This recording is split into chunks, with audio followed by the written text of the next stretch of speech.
said that there are also some interests, political interests, even Of from course. his region, Yeah. who do not want him to be free. We know that because I was earlier in, I think, 2023. I was part of some conversation to release him. And what came straight was from Imo State, that he can't be released before the election in Imo State, All right, then. that he will affect them. And after that, everybody kept coming and said, don't release him, and here we are. Good afternoon, everyone. Just a quick reminder. On the 3rd of July, 2024, as you can see on the screen, Vanguard News and a lot of news reported what the Southeast governors said, what they promised. And this is what it reads, that Southeast governors promised to meet Tinubu to discuss about Nnamdi Kanu's release, okay? Yeah, that is what is written there. Now, this is after 8 months, going to 9 months. Do you now understand what I used to tell you about the Southeast governors and Nnamdi Kanu's detention? Why is it that after 9 months they have not been able to meet the president to discuss about the release of Kanu? It is what it is. So this video is just to remind people, because I made a video that was day before yesterday about how Southeast governors, started giving people money to go and testify against Nnamdi Kanu back then in 2016, 2017. Okay, before Kanu was granted bail by Justice Binta Nyako. Now, before then, Southeast governors were still the one that prescribed IPOB. Okay, so it is so, controversial and opposite that they will still be the one to go and meet the president. Why every now and then they are pressuring the president to remove eye on Nnamdi Kanu, not to release Nnamdi Kanu. So this is an evidence to show you people that have been complaining that you people don't think it's Southeast governors. Okay, tell me, they promised to meet Tinubu to discuss about Kanu's release, and this is after 9 months. Why have they not, been able to meet the president and discuss? The question is this: because they don't want Nnamdi Kanu to be released. Simple as that. Let us now continue to shift ground and make real things that are not real. So anything that concerns Nnamdi Kanu, okay, for me, I think the politicians from the Southeast should remove their hand, because the time frame that we have spent talking about the issue of detention of Nnamdi Kanu, it shows that these people actually don't want him to be released, because for over 5 years now, they kidnapped him from Kenya. If the Southeast governors or politicians have the capacity to do anything, they could have done anything. So it's not important, okay? Let them continue to deal with the terrorists in their domain, the Fulani terrorists, all those killing that is going on in their area. Let them continue to do it. Let them deal with it by themselves, of which I know they don't still even have the capacity to deal with them, because as you can see, it's already under siege. The Southeast is already under siege. And these people know that Nnamdi Kanu will be the one that will be able to bring security to that zone. Okay?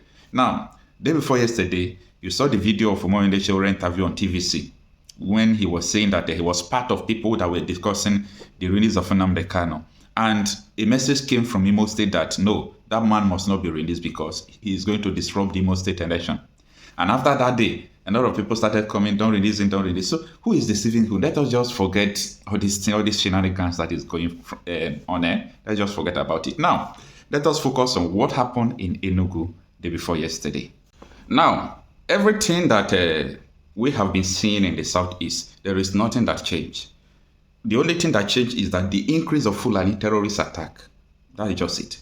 The terrorist attack from the Fulani, they are increasing, okay? But when it comes to gunmen attacking police, taking away gun, the normal kidnapping, the same thing that has been going on before are still going on. And that will bring the question of the people they told you that they are the one terrorizing the Southeast. Are they still the one terrorizing the Southeast?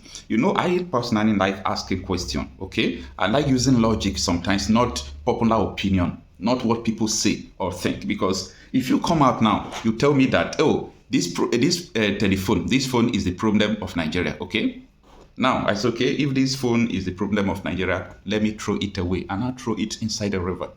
Maybe after throwing it inside the river, the problem persists. So it means that the phone is not the problem. So people should think straight. That people, they told you that they are the problem of, insecurity in the Southeast. Now, if they are not in the picture anymore, ask yourself question, why is it that the insecurity is increasing? Why those people are not in the picture? Okay, now, gunmen attacked Divisional Police Headquarters in Enugu kill Constable, steal weapons. This is just the morning of what we have been seeing right from time. It's still in the morning when people thought that, oh, everything will come to an end. I still remind you that before Nnamdi Kanu was kidnapped, Igbo politicians said that once Nnamdi Kanu is captured, there will be security in Igbo land. Of which they never knew that Nnamdi Kanu was the one stopping all these Fulani attacks 3 years in the bush. So what are they saying now? They are already regretting their actions silently. Now, this is the details of what happened. Gunmen have reportedly attacked the Ago Divisional Police Headquarters in Enugu State, killing a police constable identified as Ekpa Emmanuel. Ekpa Emmanuel, that is the name of the policeman that was killed. He is a constable.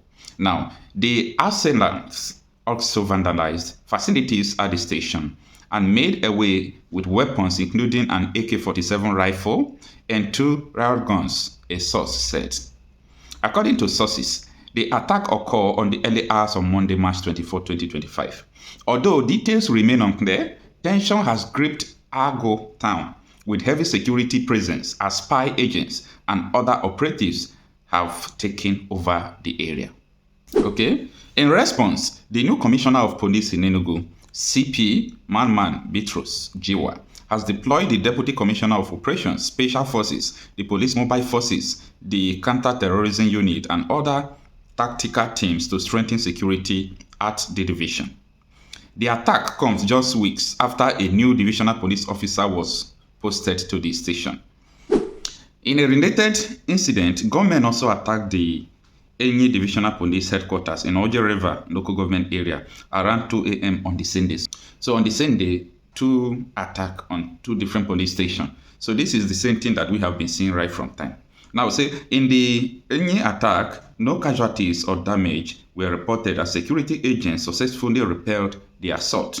Efforts by Sahara reporters to obtain a response from the State Police Command were unsuccessful as the command spokesperson CP Daniel Ndukwe neither answered calls nor responded to a text message seeking comments. One of them, of course, Nnamdi Kanu, yes, who remains in custody and whose continued incarceration some people see as the unfairness of the Nigerian system, because other separatist agitators from other ethnic groups have been freed, whilst Mr. Kanu, who is Igbo, remains in custody. What are your thoughts on that? Because the argument is that he was charged to court and the courts freed him, but he's still locked up. Well, what you must know is that Nnamdi Kanu is being held hostage on behalf of the famed unity of Nigeria. That's what it's all about. It's as simple as that. If you mention his name in certain circles, they don't want to hear it because they feel like he threatens the real estate called Nigeria. And his Igbo makes it worse because Nigeria's DNA hates the Igbo for attempting, in the 60s and, towards the end of the 70s, to leave a country they said is no longer favorable to their existence. But I keep saying, and I will repeat here again, is there any Nigerian out there in their majority who has not mentally seceded from Nigeria? Not many. That's why people are living in droves. Each time you get on a plane leaving this country is full, each time it's coming back, probably full too, but it is those who are coming back to pack their things that are coming back. That's the way I describe it. But the truth is that Nnamdi Kanu has been held hostage. He was abducted from Kenya, extraordinary rendition. The fact that he's kidnapped from Kenya could not be explained shows that any judicial pronouncement or processes after that is null and void. You cannot go and kidnap somebody and bring them before a court. And the courts have made it very clear, even up to the Supreme Court, that he did not jump bail. It was the military that went to his house to kill people, and then he escaped.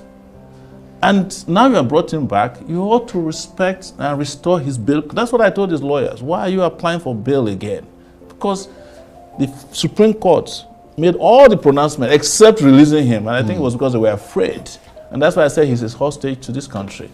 And like you rightly said, there are other people who have made even more egregious pronouncements and fought and carried arms in this country. And you have not treated them the same way because they're not Nnamdi Kanu's, their name don't sound East. And I'm not here to fetish being able. But the reality is that they are not treated fairly. And Nnamdi Kanu is part of the reason why that is clear to everybody. Right. And by the way, I must also reveal here that there are some Igbo elites who are behind this. You know, whenever there's a crime of conspiracy against freedom fighters, there are people inside and outside who are working together. Well, let's return to you. Yes. Are you going to run again for president in 2027? So let me give you a cliche. I never stopped running, even after the 2018-2019 election. But that is not to say that I will be running perpetually for office. My goal is to make this country work in my lifetime. And do you have a master plan to achieve that goal? I have made it public. I was the first person to bring a digital master plan to bear on Nigeria. Even, and this I can provide, even the so-called coastal highway, I was the first person to talk about it from in 2018 when I visited Badagry for a town hall meeting. But mine was supposed to start from Badagry to Calabar and eventually to go from there to Senegal, because I believe in the unity of the African continent. So you support that coastal highway? Well, I don't support the one they are building now. because But you support the one that you want yes, to build? because the one they are building now is the Atlantic outlet. Right. Yes, and I would predict here today, the coastal highway they are building is probably going to end up at the Dangote refinery, because it's meant for transporting high-level workers from the Atlantic to the refinery and back. After that, you would never hear about the coastal highway again, because that's the design. And I don't know why journalists haven't asked for us to have the real full master plan. It makes it sound today that the coastal highway is only about, you know, what's that place they're demolishing there? The landmark. The landmark. Yeah. No. The coastal highways, we're supposed to have a model that is shown to us on TV every day. This is the digital model. Well, in fairness, they've shown a route. A route The is route not, that I'm is talking about supposed a to model run on through. where we Right. pass, you know. But now we only have, they said they're only doing 47 kilometers. Now don't forget that the people who are building the coastal highway, the high-tech people, also had promised to build highways from Lagos to Ekpa, and they've been doing it for probably 20 years since Tinubu came to power.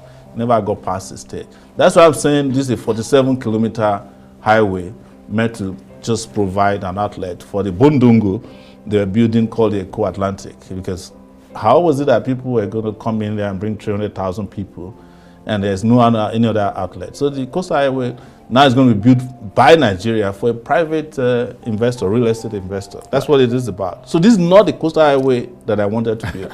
Well, we'll have to see what happens there. Yeah. But we're almost out of time, and it's an absolute delight to have you here. But you called for revolution now. Yes, yes. That was one of the reasons you were charged with treason. That's right.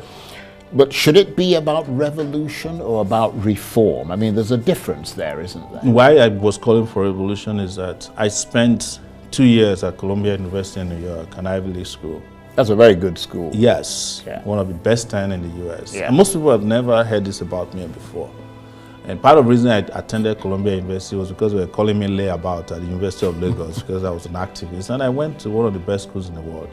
And I know what reforms are about, from the World Bank, you know, from the internet. And Nigeria's case has gone beyond reform. Only a revolution that can address the issue. But guess what? The revolution used to be a taboo word in 2019 when I was using it.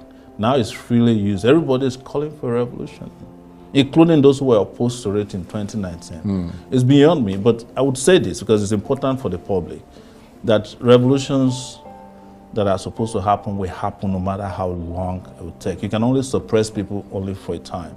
But the Nigerian revolution is building up. You know, what builds up a revolution are the ingredients you have in place. And suppress of ethnic groups, suppress of free speech, journalists, taxation without responsibility, you know. And I wanted to say about landmark that I was aware that they're not demolishing landmark just because they want to build a road. They had been targeting the landmark guy even before now. They refused to let him have a water corporation land that he wanted to build part of, you know, because they said, oh, we are too powerful here. You know, these are things that have been going on for a long time. So it is not by accident that they are demolishing the place. There are connotations to it. and I'm out, you know, and I'm saying it publicly here. Right. Yes. So basically, broadly speaking, Yeah. we're out of time, but just very briefly. Broadly speaking, specifically the approaching storm is still approaching. Oh yes, it's just a matter of time, and it's going to happen whether I lead it or not. It's just a matter of time. It's a ticking bomb, because you cannot hold people to ransom for this long and you will not be suffering consequences for it.